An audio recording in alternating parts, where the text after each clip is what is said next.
Welcome to Moose Plays, everyone. I'm the Liquor Moose, and today we will be going over my Week 1 battle for Season 2 of the UPA D-League. This week we are going up against BrunoPT, coach of the Cape Town Krookodiles. Please go check him out. I will leave a link to his YouTube and his Twitter down below.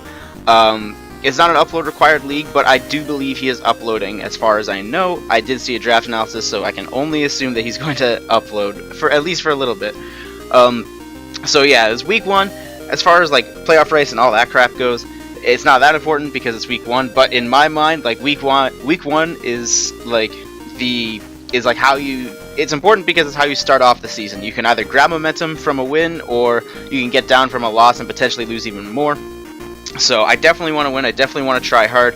I only know a few people in this league, not too many, but Bruno seems to be quite new, so there's no history between the two of us, so it's pretty much just us against each other's teams, which is definitely the way I like it. So, on that note, if you want to know more about the team I am specifically bringing and how it matches up versus Bruno's team, I did upload a team builder. I will leave a link to that in the description down below.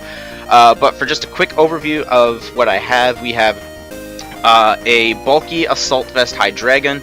We have a Choice Band Diggersby, a physically defensive stall breaking Skarmory.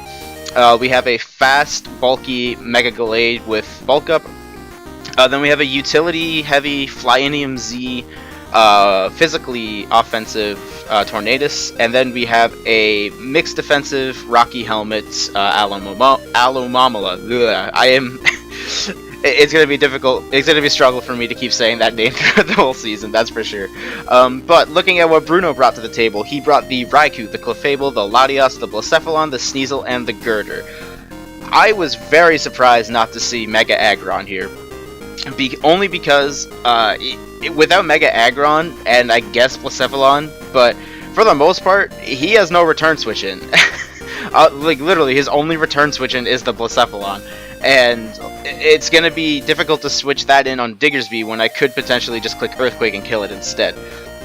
But beyond that, Sneasel, I was expecting a few other things in its place, but at the same time, I'm not really surprised that it's here. Sneasel is, I mean, it's budget Weavile, but Weavile is very good, which means Sneasel is pretty good. Girder I did not expect at all. Just straight up, I did not think Girder fit in this match. But clearly Bruno had other ideas that he thought would work, so definitely go check out his team builder to look at his side. But yeah, looking at potential lead matchups, from my side, my Skarmory looks like a very likely lead, so I do expect him to counter lead with his Raikou. And even on that, Raikou isn't always a bad lead because it's a fast electric type and it can just net you some momentum. So either way, I do like his most likely lead, I think, is his Raikou, either predicting my Skarmory or just being a dedicated lead on his part. So with that in mind, I'm going to lead with my High Dragon, as it can tank any hit I want and actually 2-hit KO with Earth Power. So as you see, I do lead with my High Dragon, and he does indeed lead with his Raikou. Now I'm actually, even though I could 2-hit KO with Earth Power, I am actually going to go for the U-turn here, as I do think, even though I see the Clefable here, and I do expect it to be unaware for my Mega Gallade, it is a very easy switch into a High Dragon. So I am actually going to U-turn, predicting the Clef switch in. But as we see here, Bruno opts to go for Hidden Power Ice instead. So, I guess a fair play in all that sense, but I'm going to U-turn into my Diggersby here because, basically to bluff the Scarf, because realistically, I was really anticipating the Clef switching in, so honestly the High Dragon would have been the thing that I would have liked to keep in on the Raikou, but at that same token, I can keep High Dragon relatively healthy for his Blacephalon, which was the main reason I brought High Dragon in the first place. But with this, with this Diggersby, I can easily bluff the Scarf here and just go for a safe return, as I don't think he's gonna, like, with his Raikou out and Earthquake being a relatively free click, he's definitely not gonna switch in his Blacephalon. So I'm just gonna fire off the return and basically claim a kill as he goes into his Girder, and I crit him, and that tells me with the crit that he's actually max physically defensive Eviolite Girder, which I guess makes sense. I mean, I can get sort of the drawback with the Mega Aggron, because you don't want to switch Mega Aggron into a potential Earthquake, but at the same time, like, I would like to point out, like, obviously the crit kind of matters, so if he's max physically defensive Eviolite, return is a roll to 2-hit KO. I didn't check the roll, but Basically, like, the crit sort of matters because it like guarantees the 2-hit KO, but it's not that big of a deal. As I, once again, am just going to fire off the return here, because either he lets us go down in exchange for a Mach Punch, which doesn't really do a whole lot since I'm max HP on my Diggersby, and he is no attack invested. And then at the same time, even if he does switch into his Blacephalon, now that he knows that I'm Choice Band locked, I have a very safe switch into my High Dragon with it. So as we see here, Bruno does switch into his Blacephalon as I fire off the return, which is fine by me. I can just easily go into my High Dragon and tank whatever hit that Bruno wants to go for. He does go for HP Ice, and that clearly doesn't 2-hit KO, and none of his moves can. Not even a Z move can kill here. So I'm actually going to U-turn, predicting the switch out, as he does go back into his Raikou, and I go into my Diggersby. I go for the U-turn actually here because I was actually predicting him, thinking that there was no way that I was going to go for return twice when he could just like switch into his Blacephalon. I was actually anticipating Bruno to predict the Earthquake, which means he would switch in his Latios. So on that note, I was actually trying to predict the U-turn, catching the Latios and netting some momentum while getting big damage off on the Latios, but he does go into his Girder basically to sack it off. So I go into my Tornadus here, and I'm just going to go for the knockoff. It can't kill it, but in case he did want to switch out for whatever reason, 2 knockoffs will kill this. And yeah, I'm just going to go for the knockoff again in case for whatever reason Bruno decides to switch out into something else, but he does just let the Girder go down, so we are 6-5 ahead already. And yeah, things are looking actually pretty good for me. He does go into his Raikou. I am going to switch out here, get some Regenerator on my Tornadus, and switch back to my High Dragon, which is a really good switch into this. And we see here he does go for the HP Ice, which makes sense. I was predicting the Thunderbolt, but HP Ice makes sense because on the specific team I did bring, I have 3 Ice Weak Pokemon, so that's fine. But what we see here is that his hidden power does 21%. And then I go to the Calc, and this shows that it's actually not max specially attacking Raikou, which I was a little confused about. But yeah, so anyways, going to the Calc, if I assume this is a min roll, I went to the Calc and put in the minimum amount of EVs needed to get 21%, and Hidden Power Ice is actually a roll to kill. It's like a 1/3 roll. Like it's two-thirds for me to survive, 1/3 for me to kill him. So seeing that, also at the same token, like he did bring his Raikou in on my Tornadus, so this kind of leads me to believe that it has a possibility to be Scarf, but at the same time then I kind of wonder why he would be Scarf and not max specially attacking. But anyways, my current prediction is that it is Scarf, so because of that, I'm going to predict him to go for HP Ice again, and I am just going to go for the safe. I'm going to go into my Alomomola, basically to scout whether he is choice locked or not. As we see here, Bruno does decide to go for another HP Ice, and obviously this does nothing to Alomomola. And I'm going to go for, I believe, the knockoff in case he does want to switch out. He does go for another Hidden Power, which I was a little surprised at, especially seeing that he was Assault Vest. So it was a good bluff on his part for the Choice Scarf, but yeah, the Hidden Power play was fine, I guess, if he wanted to keep bluffing Scarf. But yeah, so Thunderbolt I do expect incoming, but seeing that he is not max invested in special attack, I do easily chew this Thunderbolt, and I can just throw up a Wish, as we see here. And I thought about protecting to try to get up back some of my HP, but as we see, Thunderbolt does over 50%, so I can't Wish stall him or any kind of shenanigans like that. So I am actually going to make a ballsy play and switch into my High Dragon here. Now, this is a pretty easy read on his part because, like, really the High Dragon is the only thing I want to Wish up. But at the same time, I figure, okay, High Dragon is just a really huge, like, nuisance to Bruno's team, so I think, okay, like, if I have a chance to heal this back up to a lot of HP, I'm going to go ahead and take it, and hopefully I can live the roll on HP Ice, which Bruno does go for, and we live the roll, and my High Dragon gets a ton of HP back, gets 70%, and I'm just going to fire off the safe Earth Power. It guaranteed kills this thing, and down goes the Raikou, and we are 6-4 ahead, and my Assault Vest High Dragon is putting in work, and I love it. So now Bruno does decide to go into his Clefable here, and this is the point where I have to U-turn out into my Skarmory, and yeah, this Skarmory was basically built to take on this Clefable. As we see, it's Cosmic Power, and that was really confusing for me. And we see Leftovers, but I mean, that's not really that big of an issue. Seeing Cosmic Power basically leads me to, like, this isn't an unaware Clefable, since since Unaware also cancels out your own stat changes.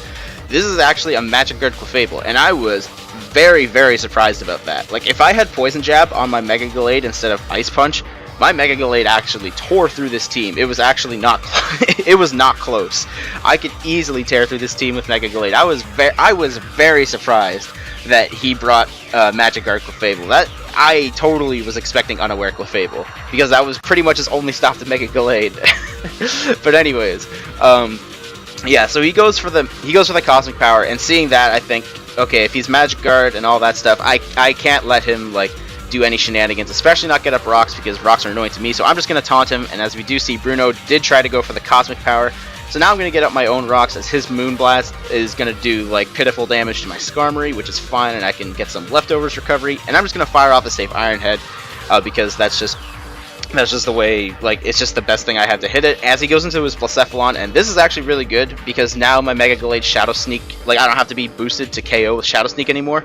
But I am just going to go into my Hydreigon, which is my safe play into the Blacephalon, as he actually reveals Flame Charge, which I'm a little surprised at. I'm kind of surprised, but not really, for two reasons. One, I was expecting Scarf a little bit, because that can outspeed my Mega Gallade, but Flame Charge I suppose makes sense in that case. But two, he already saw that my switch into Hydreigon was, my switch into Blacephalon was my Hydreigon. So I'm a little surprised he went for Flame Charge here instead of HP Ice, because 2 HP Ices or even HP Ice plus Z move could kill, whereas Flame Charge plus any move, including Z move, cannot kill. So I am perfectly fine staying in here and clicking Dark Pulse, which will kill this thing, as he does reveal his Z move and goes for his never-ending Nightmare, and Hydreigon tanks this thing and kills the Blacephalon with Dark Pulse, and Hydreigon putting in the work, and this is great. We are up 6-3 now in week 1. As he goes into his into his Sneasel, I go into my Alomamla, predicting the most likely knockoff, because, I mean, that's just what Sneasel does best, as he knocks off my Rocky Helmet, which is fine. I don't really need it anymore, since the Rocky Helmet was mostly here for the Mega Aggron had he brought it.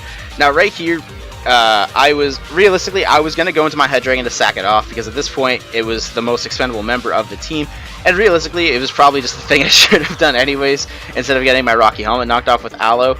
But he does try to predict my Hydreigon switch in and go into the Clefable, or I'm not really sure, because he could have gotten a free kill, but at the same time, knockoff was a roll to kill my Aloe, but none of his other attacks could kill me. So I was a little surprised he didn't go for another knockoff, but that's beside the point. He goes into my Clefable. Once again, I'm going to U-turn out into my Skarmory. It is by far the best thing I have for this Clefable. As we see, Bruno does just go for the Cosmic Power once again, and even if he Moonblasts right away, I don't care. I am not letting this thing, like, get any boosted further, so I'm just going to go straight for the taunt. Like, his attacks can't really do anything to me, as it looks like he doesn't have Thunderbolt, otherwise he would have gone for it already. Gets a Spatak drop, obviously doesn't matter, and once again, I'm just going to fire off an Iron Head to pressure out this Clefable as he goes into his Latias, and I'm just chipping this slowly down for a possible sweep with Gallade. Like, I don't really have a clear end win condition, but chipping down anything is perfectly fine. Since, by the way, what I could tell with this Iron Head damage is that he has quite a lot of bulk investment, like max HP plus a little bit of defense. I couldn't really tell the exact. He had a lot of defense investment, but not quite max. So seeing that, my Alomamla is a very free switch into this, as he doesn't have a move that can KO me. As he goes for the Ice Beam here, not even Draco kills me, and Thunderbolt does less, so I'm just going to fire off a Wish. And I think he was predicting my Hydreigon again, because even though I'm just going to protect to wish up my own Alomamla, he was definitely predicting the Hydreigon here, which I guess is a good good heads-up play on his part, because my Hydreigon in general is just a nuisance. I believe I fire off a knockoff here to knock off whatever item his Latias had, because I don't know, but he goes into Clefable and I knock off its leftovers, which is perfectly fine with me. And once again, I'm just going to hard switch into my Skarmory, as this Clef can't do anything, but he doubles back into Latias, because Bruno is very much on the back foot here. He really needs to make some plays to try to get back into this game.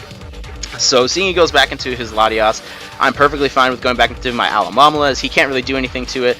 I believe... Oh, right, I was predicting him to Thunderbolt again and go into my Diggersby to try to claim a kill. As if he's max physically defensive, I still do 2-hit KO.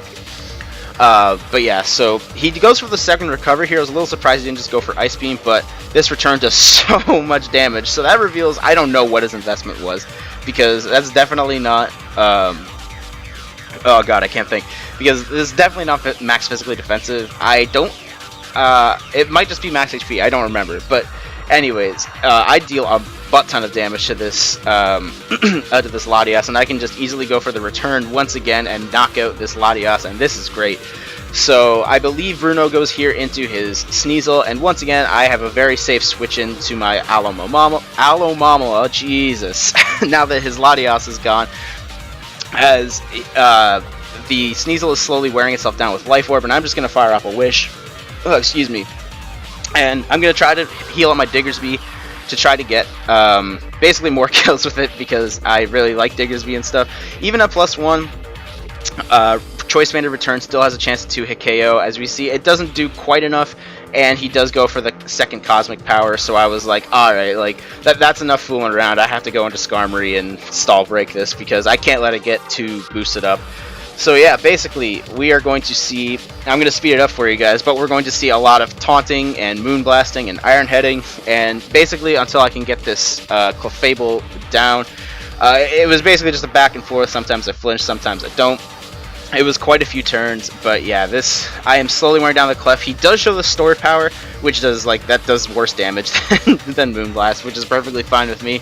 So I'm just going to taunt it once again. I don't care if he goes for attacks. I cannot let this thing heal up or get to, like, higher defensive stats. Like, I'm perfectly fine with taking some damage on my Skarmory. I just need to slowly wear down this Clefable, which I am doing. I believe, no, not this time, but the next time he attacks me, I do go for a Roost, because I do taunt here, because like I said, I'm not fooling around with any of that. And now here I go for Roost, just so I don't play around with any crit shenanigans. And yeah, I just go for another couple Iron Heads to kill this Clefable. As we see here, he goes, sorry, I flinch him, I thought he'd go for an attack, but I do go, his taunt ends, but it doesn't matter, because I have speed. So I go for the Iron Head and kill this, and the Sneasel dies on Rock Sentry. So, this is a huge win for the Toronto Razor Leafs. We win 6-0. This is my first 6-0 in a league. Have I been 6-0'd? I'm sure I've been 6-0'd at one point. But this is my first 6-0 in a league, and I have to say, it feels pretty great. I wasn't trying for it at first, but then Bruno kind of put himself in a corner with having Sneasel dying on entry, and then me still having Skarmory to take out his Clefable. But yeah, man, I'm really happy with this win. The team worked perfectly. My Gallade didn't hit the field, which I was very surprised at, because I figured that would have been the X factor. But it turns out that I guess Hydreigon and Skarmory were. Skarmory made it so Clef couldn't do anything, and then my Hydreigon just like tanking hits from Raikou and Blacephalon all day and killing them. I want to give the MVP to Hydreigon just because I really loved that set. But yeah, that was. I am really excited with the 6-0 win. Good game to Bruno. Definitely go check him out. Again, links will be in the description below. And next week we will be up against, I believe it's African Goku, coach of the LA Giraffe Galaxy. So yeah, keep your eye out on the channel for the team builder next week for when that goes live. And thanks for watching, and we'll see you next time.